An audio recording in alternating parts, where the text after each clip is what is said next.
Hey everybody, welcome back to the Dundee Church Podcast. My name is J.D. Gorlet. I'm the senior pastor here at Dundee Church. How was that? Was that better? That was way better than the last take. So this is our second take because whatever I did last time did not meet Keith's standards. It sounded a lot like you were trying to breathe and swallow all at the same time at that one moment. Welcome everybody.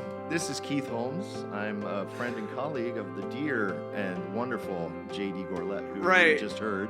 Well, we just did a take, and I was fine with it. I stumbled over some words, and Keith's like, no, you must do it again. Let's do that one again. Let's go through our Latin declensions all over again. Hey, let's look at the first question of the day today. When did you extend more grace than you thought you had to? I think that was a very good example. Of you extending grace to me? Giving you the opportunity you flat out make said that's a better choice. You flat out said that take was so horrible we've got to do it again.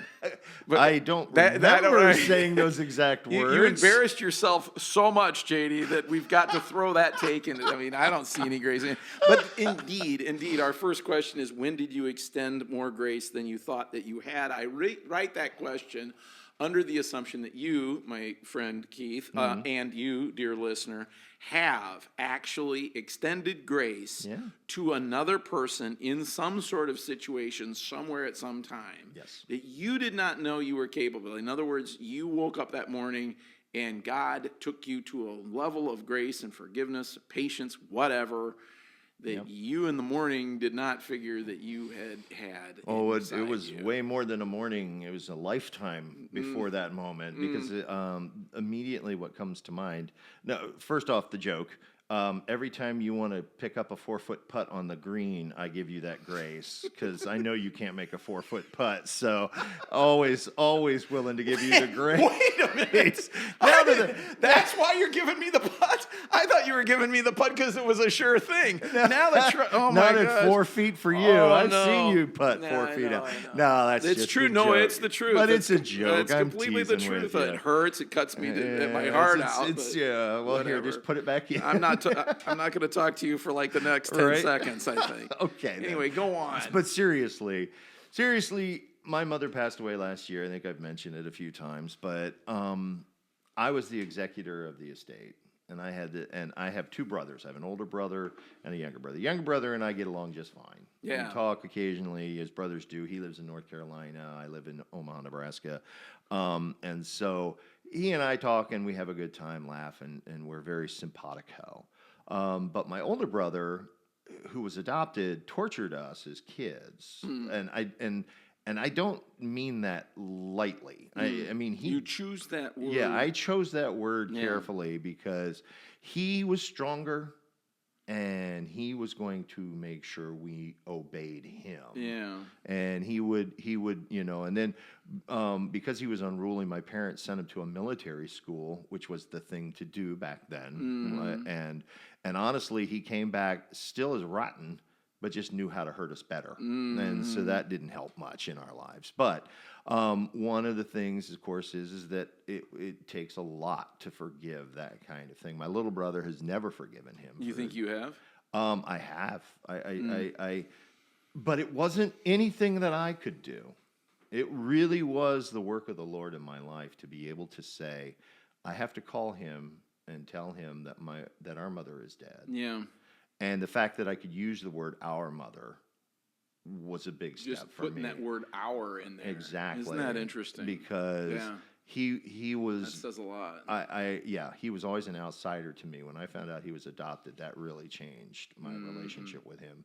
Because he was so mean. Of him. Yeah, because he was so mean to me, because he was such a troubled child. And honestly, today we know the symptoms of alcohol fetal syndrome.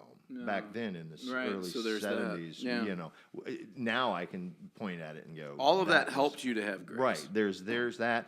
And the fact that it was supernatural grace, because I had to pick up the phone, I had to call him, I had to tell him that. And no sooner did I tell him that, he got arrested again and sent back to jail. Yeah. Well, I thought that was it. Great. Now I've got this inheritance for him to have to give to him. Yeah. And he's afraid to call me because he's embarrassed about being put in jail. And I've told him, look, I've forgiven you. I'm never going to be your friend. What a great witness. But I will forgive you, and I will deal with you. And yes, you're always welcome to send me Christmas cards and do that. I mean, but don't expect me ever to come down and drink a beer on the porch with you. Yeah. I will never do that. It's interesting. But There was grace there, but grace doesn't necessarily, and forgiveness, doesn't necessarily mean that we're going to be best buddies, is what you're saying. Exactly. Yeah. But it was more than, certainly far more than my little brother could ever muster. Yeah, he was just not willing to do that. He point blank said, if Chris shows up to a funeral and if I'm in the same room with him, I will kill him. Yeah. And so, wow. Well, there's a lot of people listening that's where they're at, and that's what's going on in certain relationships. And I had a stepfather that was just a jerk, and that's all there was to it. And my mom was ordained in the United Church of Christ, and she was preaching one day, and she invited me to come. And I said, well, that's okay. But I know my stepfather's going to be there. So I get there. Maybe I've told this story before. I don't know. Please forgive me if I'm repeating myself. But I get there about 15 or 20 minutes early. So, so I sit up in the balcony. And I'm sitting up in the balcony. I was like, yeah, okay, this is good. I want to watch my mom preach, but I do not want to run into that jerk. I don't want to interact. I'm serious. I don't want to interact with him at all. Yeah, amen. Okay, there's only one problem. He knew I was coming, and he had the exact same idea. And he sits down in the balcony, and now it's too late because the service is starting, and now we're sitting next to each other. Guess what? During the service, and the peace of our Lord Jesus Christ be with you. Let's share the peace of Jesus Christ. And so I got to reach over, and he has to reach over to me because he obviously thought I was a jerk. We all know that's not true. Well, no, absolutely not. That's not true. If anyone's wrong in this scenario, it's him, not you. But we have to shake hands. We're in the house of God. We've got to extend the peace. And then we also had communion. So we had to have communion together. So it's like, so I extended grace. I think he did to me too. But we were forced to do it by Jesus, you know. I wouldn't have. I mean, but that helped a lot. That helped a lot, and it was the function of worship that did that. Yep. So these things that we do all the time, and it comes to my mind, and I'm like, we have communion with a bunch of people that we really like, with whom we're very familiar, and all. We had church, and all this kind of stuff. Hey, peace be with you. Hey, how you doing? Did you make those 4-footers yesterday? Yeah, I sure did. All I got to give me on that one. That's all well and good. Right. There's value in that. Amen. But if you should be extending that hand, fellowship, the hand of fellowship and communion, to somebody you don't necessarily like, who doesn't necessarily like you. That's the value in it. Yeah, that's the truth. I have nothing to add. If you're good in the Sermon on the Mount, Jesus is like, if you do this for just those who love you, what are you achieving? You are no different. You're no better than the pagans. Even the pagans do that. Right. So we have to do this. And in a strange way, our enemies, which by the way is one of the top subjects in the Psalms. Psalms, read the Psalms, all 150 of them. Write down how many times the word enemies comes up. It comes up a lot. Yes, it Obviously, does. this is going to be a part of your life on planet Earth. You're going to have people who are opposed to you, don't like you for no good reason at all, maybe for a good reason. Or for a good reason, yeah. And there's a purpose to this. Amen. There's a purpose to the fact that you have enemies. Amen. It's a chance to forgive. It's a chance to experience grace, mercy, and to extend that to that person. Amen. Not like your brother and so many other people. Don't mean to jump too much on, but you brought them up as an example. Not to hold on to that anger and not forgive. Oh my gosh, that's hard to do though. Even as I say that, I hope that the listeners and viewers are thinking of people in their lives where it's like, you know what? I do need to forgive them, because forgiveness does not equal friendship. I learned that a while back, and it's forgiveness. You can forgive, but our world says, well, if you forgive, then you got to think the same way as me. Mm-hmm. We have to come to some agreement to be forgiving of one another. And it's like, no, that's not true. Right, and it doesn't, like you said, it doesn't mean that we're going to pal around and especially if the person has no desire to be forgiven or to admit they're wrong. Well, that's the big one, isn't it? Anything at all. Anyway, these are tough things, but we're definitely called to extend grace that's beyond what we've decided our limit is. Amen. And so we're in 2 Kings chapter 6, verses 8 through 23. Boy, you talk about forgiveness beyond what is expected of us. This passage. Well, that's why I'm bringing it up. It's amazing. Well, You're finally cluing into the fact that all these things are connected? Wow. I just figured it was God until I realized, oh, hey, it was you that wrote this. Well, it is God. But yeah, no, man, but hey, seriously. Keith, before the show, we were talking about how much we both love this story. Right. And it's, again, this is Kings and Prophets. One of the advantages of doing this, or the blessings of doing this podcast, is we are definitely introducing stories to people from the Bible that they haven't read before. People who've read the Bible, they've missed these stories. Yeah. So shut the podcast off for a minute. Just read verses 8 through 23 in 2 Kings chapter 6. It's a great story, and then let us talk about it. And we continue by, now that you've read it, what is the communication of God involved in this story? It's very interesting because it's a story of the Aramean king wanting to make war with Israel, and he's the stronger one, except Israel keeps thwarting him because Israel's got a prophet named Elisha that we've talked about several times, who knows beforehand by means of the power of God what the Arameans are going to do, and so the Israelites are able to slip away from him. And so God is going to communicate to the Aramean king by pointing out to him, I've empowered my people in a way that you can see, but that you can't understand. Right. How does the communication of God, what does it involve? Well, for me, when I was looking at it, it was, wow, this, for the king, since you brought him up, how can they keep knowing what I want to do? I mean, at one point he even asks, who's the spy among us? Who here is working for the Israelites in my inner circle? Because how can they know what I'm going to do if someone's not telling them? Yeah. Well, because he doesn't take into account God. So God is trying to open his eyes and say, there is nothing you can do to change my will.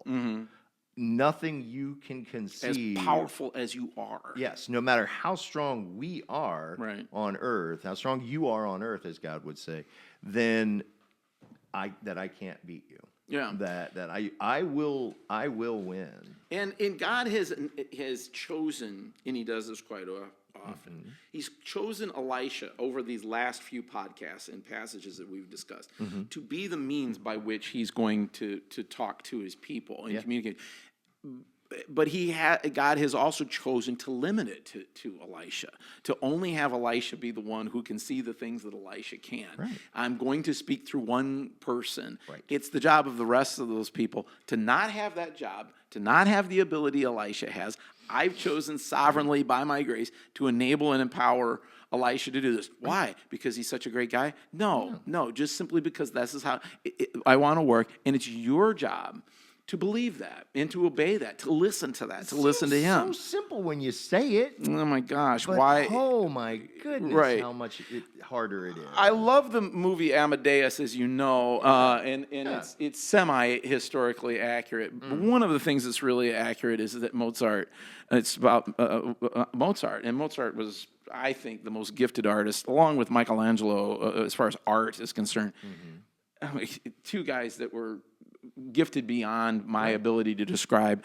Mozart comes to mind very prominently. And yet Mozart was a disaster of a human being. His life was a mess. He owed money all over town, all that kind of stuff. And Salieri in that movie, he can't understand why God has given this gift to Mozart, who's an idiot. Mozart's an idiot. Why haven't you given this to me? I will praise you. I remember, and yes, I'll praise you for, he just, the way he just, you done to give this talent to such a baboon? Or right, monkey? I think he even refers to him something like that. Baboon or something like this. Right, exactly. But this is how God is, and it shows God's glory that Now, Elisha is not a jerk of a person. Well, we talked a little bit about that we talked about about our last podcast. He sounds like a grumpy old man when he answers Naaman, and the one before that. And we kind of laughed about him sicking a barrel on kids and things like that. But the fact of the matter is, I don't know if he would be, he'd be the neighbor if your ball went over his fence. He'd have the dog in the yard. Yeah. He'd be that guy. And from the sandlot, you'd be afraid to go get him. Right. Go over and get. We're kind of talking about question 3 here, which Yes. is how would you describe Elisha's relationship with God? How would you describe Elisha's relationship with I God? think, interestingly, when it comes to his relationship with God, he is very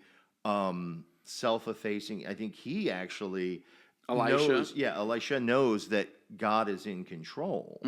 So when God comes to him and said, "Go tell the kings this," he very much will go and tell the kings this because he knows his position. He studied under Elijah. He watched Elijah, defeat 400 Baal worshipers. Yeah. He, maybe, I don't know that he was there. It doesn't say in the Bible. Well, he would have known there, intimately. but he would have been known. Yeah. acquainted with the details. Exactly.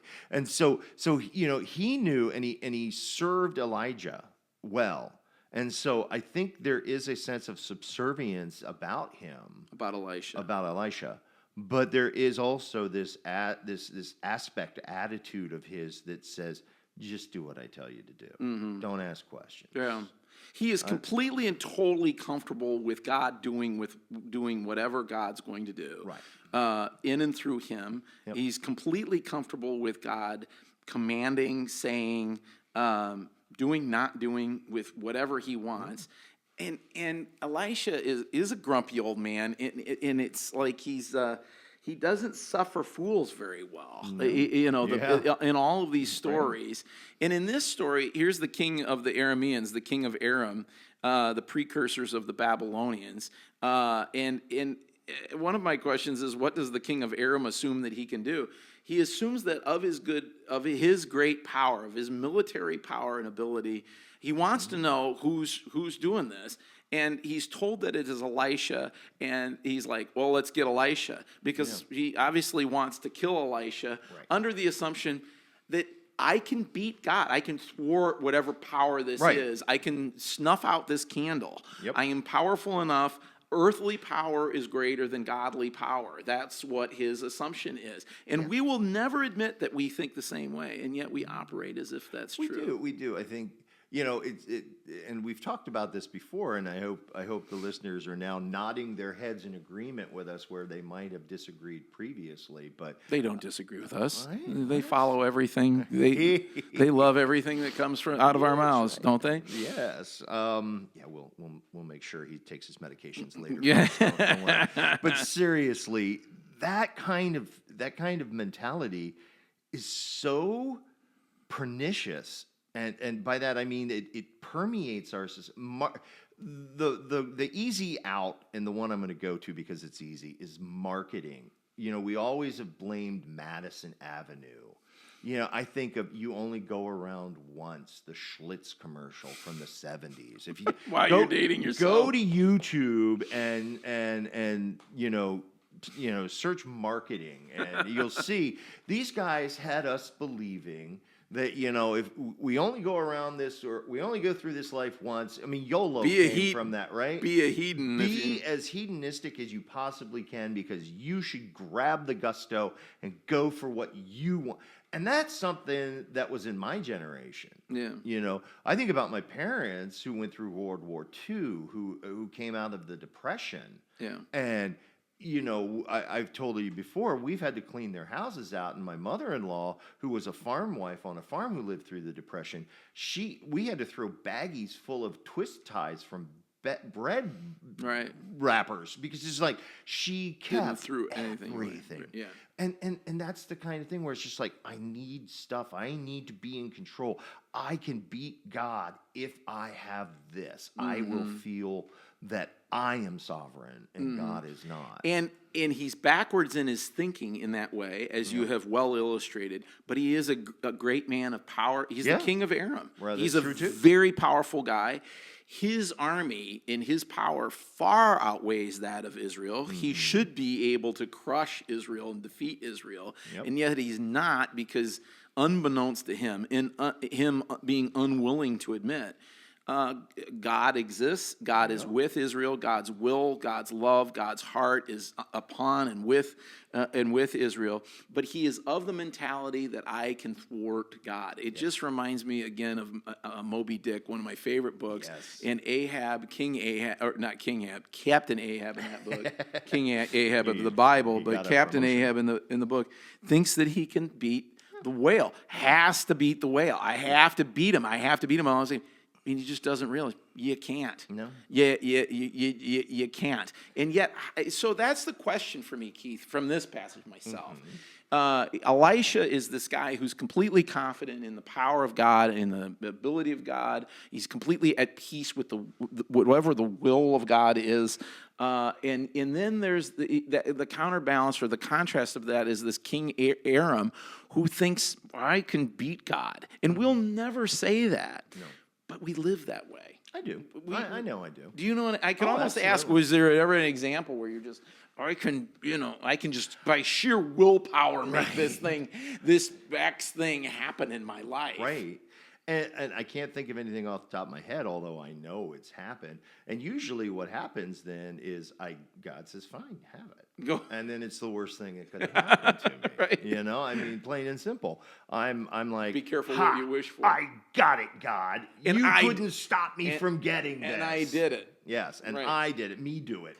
You know, we look like a little kid saying "me do it" right when we say that kind of stuff to God, and so yeah, and then I can tell you I wasn't happy with it, right. You know, and so there's an incredible moment in this story. I don't have any other thought, any other Bible story that comes to mind that is like this, where the king of Aram gets everything together, all his army together to get this one guy, Elisha, the prophet. I mean, he succeeds in surrounding Elisha. Yep. And he's going after one guy. And essentially, because he wants to eliminate, Elisha is thwarting his ability to conquer Israel. So I'm just going to lance this boil. I'm lancing the boil. Oh, nice one. Thank you very much. And Elisha's servant, I guess, goes out the next morning to clean out the garbage or whatever.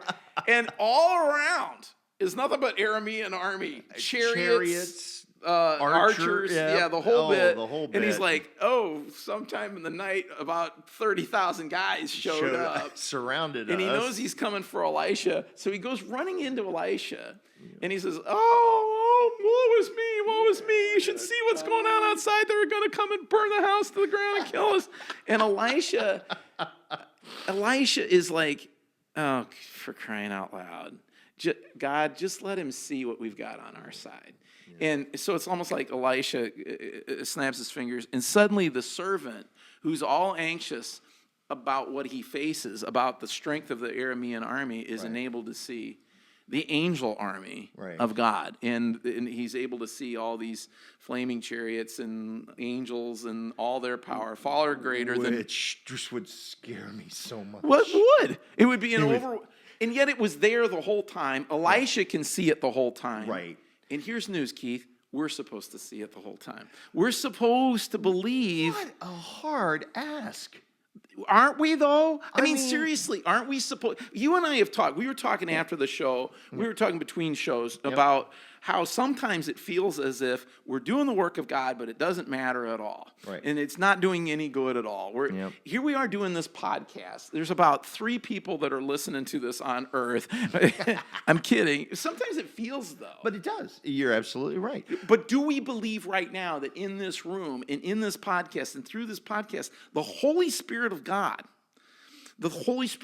is working in and through us? Do we believe it? Well, yeah, I believe it.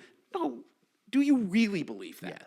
Yeah. In this moment, in this story from 2 Kings chapter 6, the servant is enabled to see the presence of God that's surrounding Elisha and the servant. And as powerful as it is, the Aramean army is no chance, no comparison. Well, do we see that as we live our days? Why not? I want to. I really do. I want to see it. And I just don't know if my battles are big enough. I mean, this was a life-saving moment, right? This is in theater, in movies. This is the high drama moment. This is the peak, the pinnacle, that moment where this is going to go one way or the other. Yeah. You know, and I mean, let's face it, God has a sense of the dramatic here when you read this story, that all of a sudden, you know, and I can see it too as the camera pans, as if it's the servant watching.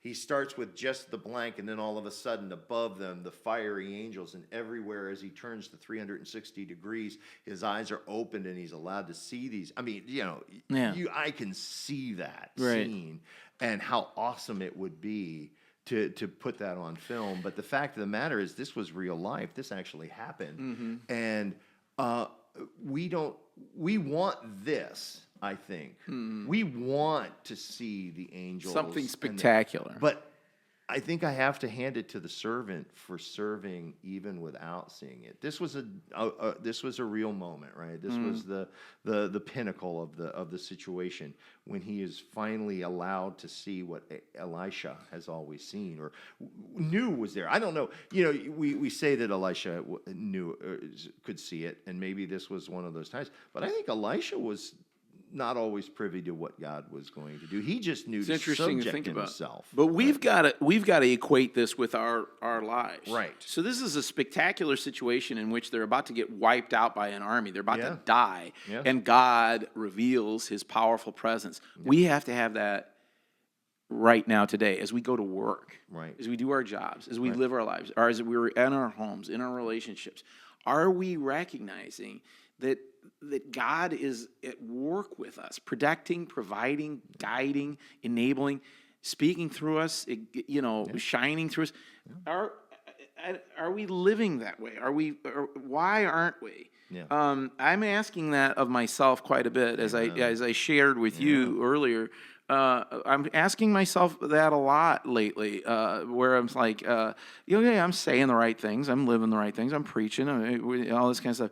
But am I really believing in the miraculous power of God to do more with my words, with my life, with the podcast, than I could possibly imagine? With God, 2 + 2 can equal 12. Amen. It can equal 257. With us, it equals 4. Right. And we get so stuck that all we're doing is 2 + 2 = 4. And God's like, it's not true. You've got the eyes of the servant at that point before they're opened, right? We're seeing an undefeatable. And I want you to, it kind of popped into my head when you were talking there. You know, you said, go to your job, go to do this. This was Elisha's job. Yeah. I mean, it wasn't like he was sent on a quest by an old guy with a beard and a pointy hat, you know, and he's like, you must go now, and Frodo, and, all that stuff.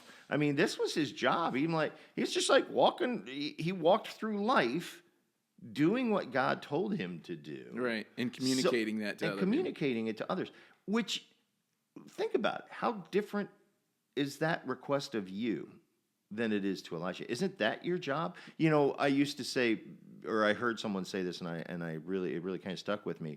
You know, what do you do for a living? What do you do? Oh, well, I tell people about Jesus Christ. I talk about God. I talk about God. No. What do you do? Well, I'm a project manager at HP Computers to make money. But what I am is someone who tells people about the gospel. What do you do? Well, I'm a minister. Well, of course you talk to people about God. Right. No, I talk to people about God. What do you do for a living? Well, I deliver packages for UPS or FedEx or something like that, or I work at HP or whatever.